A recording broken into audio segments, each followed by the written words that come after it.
Mais qui a peur des grands méchants calculs? Voici les mathématiques ludiques du conte des 3 petits cochons. Bienvenue sur la baguette mathémagique, le lieu où on donne à votre enfant le pouvoir de briller en mathématiques. Alors, si on pouvait apprendre les mathématiques, comprendre les mathématiques en s'amusant. C'est ce que propose la fable des 3 petits cochons. Alors, en fait, chaque maison des petits cochons représente une notion mathématique différente. La maison de paille, ça va être l'arithmétique. La maison de bois, ça va être la géométrie. Et la maison de briques, les fractions. L'histoire commence quand une maman cochon trouve ses 3 garçons suffisamment grands pour construire eux-mêmes leur maison. Alors commençons par cette maison de paille. Tom, le petit cochon, vif comme l'éclair, construit sa maison de paille. Bon, elle est fragile, mais elle est joyeuse. Mais en fait, comment Tom a-t-il calculé la quantité de paille nécessaire? En fait, Tom a utilisé des tas pour représenter les dizaines, un autre tas pour les unités, et finalement un autre tas pour les centaines. Et ainsi, il a fait des additions, des soustractions, pour évaluer la quantité de paille nécessaire pour construire sa maison. En fait, tout se passe comme s'il alignait des dominos ou comptait des billes. C'est simple, c'est amusant, et en fait, on apprend. Ainsi, la question que vous pouvez poser à votre enfant, c'est par exemple, « Et toi, comment tu pourrais estimer la quantité de biscuits que tu aurais besoin pour inviter tous tes amis à un goûter ?» Voici maintenant notre deuxième maison, la maison de bois. C'est Max, le petit cochon maçon, qui construit sa maison de bois. Elle est bien plus résistante que celle de Tom, celle qui est en paille. Mais question, comment Max a-t-il calculé la quantité de bois nécessaire pour faire sa maison? En fait, Max a utilisé des planches et des clous pour créer des formes géométriques. Ainsi, il a pu apprécier les notions de rectangle, de carré et de triangle. C'est comme si Max construisait un puzzle. Il manipule des objets concrets, des vrais objets, et en fait, c'est ce qui lui permet d'avoir une meilleure logique. Et en fait, c'est la logique des enfants. Comme dit Madame Montessori, l'intelligence est dans les mains pour les enfants. C'est ainsi qu'ils apprennent le mieux.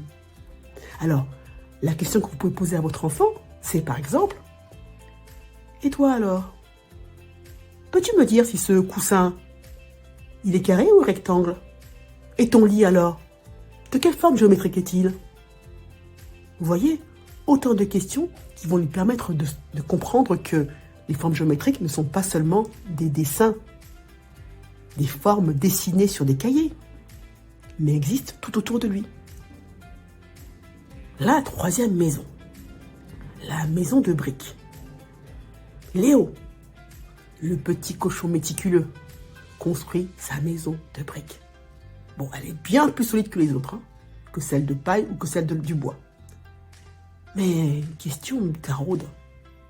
Comment Léo a-t-il calculé la quantité de briques nécessaire pour construire sa maison? Eh bien en fait, Léo a empilé des briques pour former des rangées et des colonnes. Il a ainsi exploré une notion d'addition, de soustraction, mais aussi de fraction. Ah, regardez, il en a coupé une, et dans 2 parts égales en plus. En fait, c'est comme s'il jouait avec des blocs de construction, avec des Legos. Et ça, c'est une façon très ludique de faire des mathématiques.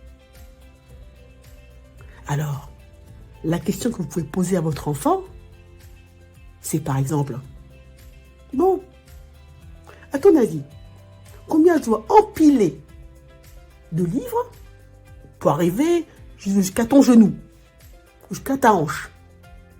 Vous voyez, ainsi, avec des objets super simples, du quotidien, vous pouvez commencer à lui montrer que chaque objet autour de lui est un objet mathématique.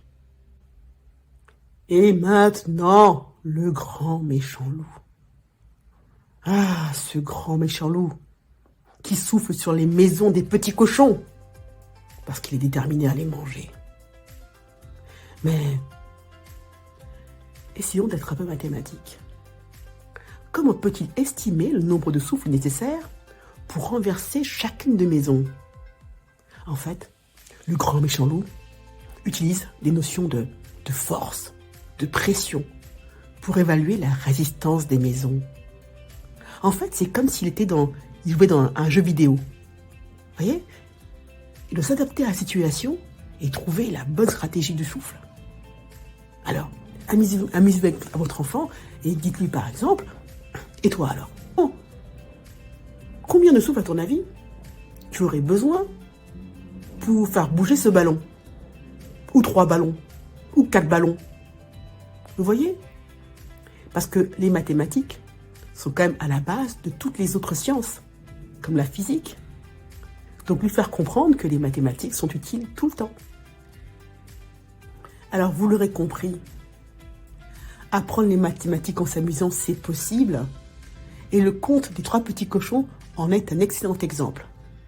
Parce qu'on s'inspire d'une histoire ultra connue et on peut aider les enfants à découvrir les bases des mathématiques de manière ludique, simple et intuitive.